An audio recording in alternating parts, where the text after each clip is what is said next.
susah ya untuk kita untuk keluar atau menghindarkan diri dari resesi. Yang resesi ini saya selalu menyebutnya sebagai sebuah kenormalan baru. Ya. Memang resesi bukan sebuah kondisi yang kita harapkan. Ya. Kondisi yang sangat-sangat tidak kita harapkan dan itu biasanya adalah kondisi yang extraordinary, yang jarang terjadi sebenarnya. Ya. Tetapi di tengah wabah sekarang ini, resesi menjadi sebuah kenormalan baru, dia melanda hampir semua negara. Dan oleh karena itu, ya bukan sebuah catatan buruk kalau kemudian kita juga mengalami resesi. Ya, di tengah wabah sekarang ini, aktivitas ekonomi terbatasi, ya, investasi menurun, konsumsi menurun, ekspor impor menurun, dan ya sangat wajar kalau kemudian semua negara itu mengalami kontraksi ekonomi dalam jangka waktu yang cukup panjang dan kemudian menyebabkan sebuah resesi. Ya. Kita sudah mengalami secara teknikal, kita sudah mengalami resesi, ya karena secara kalau lihat dari pertumbuhan quarter to quarter kita sudah mengalami 2 triwulan berturut-turut negatif. Ya.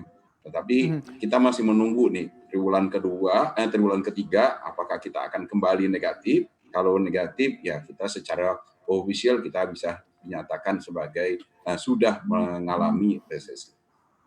Dengan kita lihat bahwa tentunya porsi untuk pemulihan ekonomi nasional yang dikeluarkan oleh pemerintah 695,2 triliun rupiah, Anda melihat seperti apa sebenarnya efektivitas kebijakan-kebijakan ekonomi yang dikeluarkan yang ada saat ini?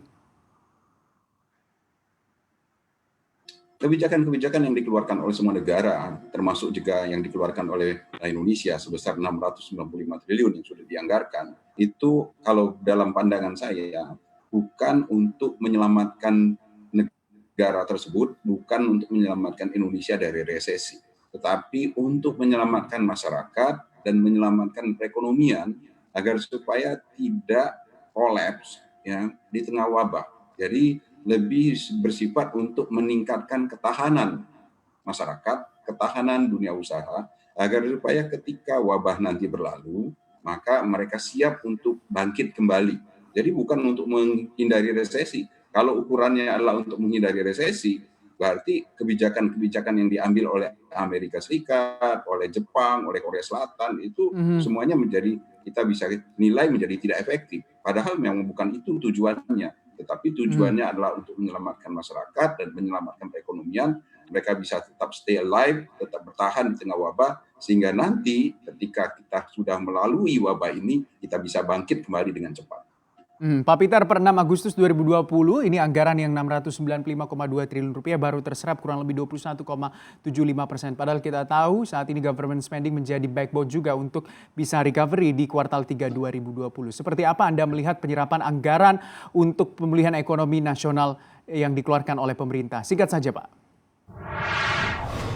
Sangat disayangkan ya, karena berkali lagi tujuan dari semua program-program itu, stimulus-stimulus itu adalah untuk melindungi masyarakat dan melindungi dunia usaha. Jadi kalau pemerintah tidak bisa mempercepat realisasinya, itu yang dikhawatirkan adalah masyarakat dan dunia usaha itu tidak bisa bertahan, mereka kolaps duluan, sehingga nanti ketika wabah berlalu kita tidak bisa bangkit dengan cepat.